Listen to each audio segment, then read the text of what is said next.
Welcome back to my channel students.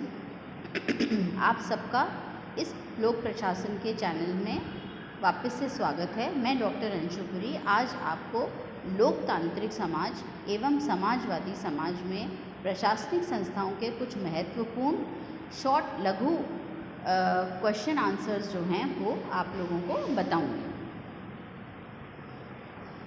जो assignment आते हैं या जो क्वेश्चंस आते हैं, चाहे वो एग्ज़ाम में हो चाहे आरएस वगैरह में हो, वो इस तरह के होते हैं।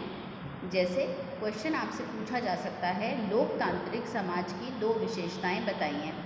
तो लोकतांत्रिक समाज की बहुत सारी विशेषताएं हैं, जिसमें से इम्पॉर्टेंट जो हैं हम कोई भी दो लिख सकते हैं। जैसे मैंने लिखा है नियतकालिक चुनाव एवं प्रशासन में पारदर्शिता। हम यहाँ पर रूल ऑफ लॉ, संविधान का शासन, ये भी लिख सकते हैं। दूसरा सवाल है समाजवादी समाज के दो लक्षण बताइए।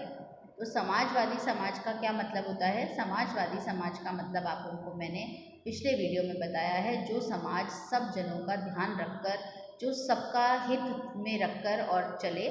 तो समाजवादी समाज के दो लक्षण क्या होंगे कि उत्पादन के सभी साधनों पर सामाजिक नियंत्रण। क्यों? क्योंकि उत्पादन के साधन अगर सब में इक्वली डिस्ट्रीब्यूट होंगे तभी सारे के सारे देश का इक्वल डेवलपमेंट होगा या विकास होगा। इसी तरह से राज्य की शक्तियों में वृद्धि। तीसरा क्वेश्चन है भारत में कोई भी दो प्रशासनिक संस्थाएं लिखिए। तो अखिल भारतीय सेवाएं, अपने यहाँ जो ऑल इंडिया सर्विसेज हैं, मैंने आपको बताया आर्टिकल 315 के अंदर कॉन्स्टिट्यूशन में लिखा हुआ है कि देश के अंदर ऑल इंडिया सर्विसेज होंगी। एक यूपीएससी होगा जो उनकी भर्तियां करेगा और उन्हीं की तर्ज पर हर एक स्टेट के अंदर भी आरपीएससी का चयन जो है या उसका वो किया जाएगा। इसी तरह से दूसरी प्रशासनिक संस्थाएं हैं जो केंद्रीय प्रशासनिक अभिकरण हैं। हमारे यहाँ जितने भी सेंट्रल के जितने भी अभिकरण हैं वह सब प्रशासनिक संस्थाओं में आती हैं। जब प्रशासनिक संस्थाएं करेंगे तो मैं आपको बताऊंगी संवैधानिक और गैर संवैधानिक प्रशासनिक संस्थाएं कौन कौन सी होती हैं।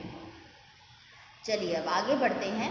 तो प्रश्न 4 है, कौन से देश में लोकतंत्र और समाजवाद के लक्षण साथ साथ दिखाई देते हैं? तो हमारे प्रियम्बल में, प्रस्तावना में क्लियरली लिखा हुआ है कि हमारा देश एक लोकतांत्रिक समाजवादी समाज है। तो भारत जो है उसके अंदर लोकतंत्र और समाजवाद दोनों के लक्षण साथ साथ दिखाई देते हैं। आगे बढ़ते हैं। तो आगे क्वेश्चन है कि भारतीय संविधान में वर्णित दो लोकतांत्रिक प्रावधान बताइए। तो भारतीय संविधान में क्या है? भारतीय संविधान में है उत्तरदायी कार्यपालिका, यानी कि जो कार्यपालिका का चयन हमने किया है अपने वोट के द्वारा, वो कार्यपालिका हमेशा लोगों के प्रति, जनता के प्रति उत्तरदायी होगी। इसी तरह से जो हमें मौलिक अधिकार दिए गए हैं यह भी लोकतांत्रिक परंपरा में है, जिसके अंदर फंडामेंटल राइट्स दिए जाते हैं सिटीजन्स को।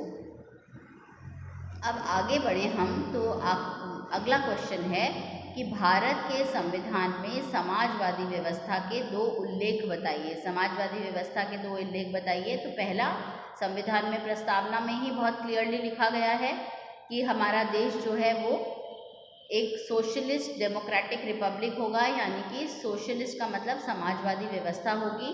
दूसरा, जैसे मैंने आपको बताया, लोकतंत्र का मेन पार्ट है कि फंडामेंटल राइट्स या मौलिक अधिकार सिटीजन्स को दिए हुए हैं। ऐसे ही समाजवादी समाज की या सोसाइटी की या देश की कल्पना करते हुए हमारे यहाँ पे संविधान के अंदर नीति निर्देशक तत्व हैं, यानी कि directive principles of state policy, यानी कि जितने भी स्टेट के अंदर नीतियों का निर्माण किया जाता है, उन नीतियों का निर्माण करते हुए सरकार इन डायरेक्टिव प्रिंसिपल्स को, इन नीति निर्देशक तत्वों को ध्यान में रहकर ही देश की जनता के लिए नीतियों का निर्माण करेगी। तो ये दो चीज़ें जो हैं प्रस्तावना के अंदर और नीति निर्देशक तत्व दोनों ही इस सोशलिस्ट सोसाइटी की तरफ अंकित या इंकित करते हैं। फिर 7वां क्वेश्चन है, भारत के संविधान की प्रस्तावना में किस तरह के देश की कल्पना है? तो हमारे संविधान में किस तरह के देश की कल्पना है ये मैंने आपको बताया कि वो संविधान में प्रस्तावना में दिया हुआ है। प्रस्तावना में क्लियरली लिखा हुआ है। जब मैंने आपको ये वीडियो कराया था तो मैंने प्रस्तावना का एक PDF के अंदर फॉर्म में भेजा था, जिसमें पूरी प्रस्तावना दी गई है कि we the people of India give to ourselves a democratic socialist republic sovereign. तो हमारे यहाँ क्या क्या उसमें है, एक संपूर्ण प्रभुत्व संपन्न समाजवादी पंथ निरपेक्ष लोकतांत्रिक गणराज्य है। अगला क्वेश्चन चलें तो ये है कि आर्थिक न्याय से क्या अभिप्राय है। आर्थिक न्याय का मतलब होता है कि जितने भी व्यक्ति किसी भी देश में या सोसाइटी में रहते हैं, उन व्यक्तियों को, सभी नागरिकों को आजीविका के पर्याप्त साधन मिलें व समाज में उन सभी को पर्याप्त अधिकार मिलें। ऐसा नहीं कि अर्थव्यवस्था या आर्थिक स्थिति के हिसाब से लोगों में भेदभाव किया जाए या लोगों में किसी भी तरह का कोई फर्क किया जाए। फिर अगला क्वेश्चन है लोक सेवा आयोग का कार्य। लोक सेवा आयोग की स्थापना भी मैंने आपको पहले क्वेश्चन में भी बताया। संविधान के आर्टिकल 315 में लिखा है कि हमारे यहाँ अखिल भारतीय सेवाएं होंगी और उन सेवाओं को सुनिश्चित करने के लिए हमारे यहाँ पर 315 आर्टिकल के अंडर लोक सेवा आयोग का कार्य या लोक सेवा आयोग की स्थापना का दिया गया है। साथ ही साथ आर्टिकल 315 में बताया गया है कि आयोग का चेयरमैन मेंबर्स की क्या क्वालिफिकेशंस होंगी और उसका मेन कार्य क्या होगा, परीक्षाओं तथा नियुक्तियों का संचालन करना। आखिरी क्वेश्चन जो है वो ये है कि संविधान में अखिल भारतीय सेवाओं का कहाँ पर उल्लेख है। तो आर्टिकल 312 में उल्लेख है कि अखिल भारतीय सेवाओं का सृजन केंद्र को करने का आदेश देता है।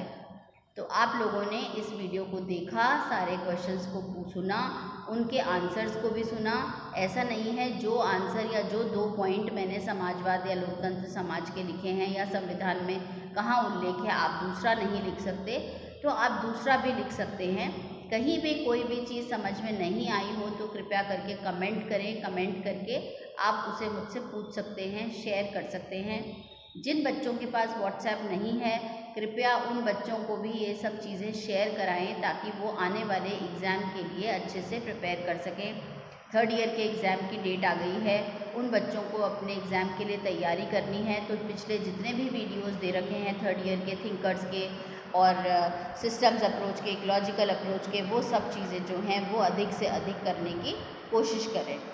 धन्यवाद आप लोगों का। आप लोगों ने धैर्यपूर्वक इस वीडियो को देखा, समझा। कृपया करके इसे लाइक करें, शेयर करें, सब्सक्राइब करें ताकि जब भी मैं एक वीडियो डालूं तो आप लोग जो है उस वीडियो को देखें और देखने के बाद आप लोग उससे कुछ सीख सकें। धन्यवाद।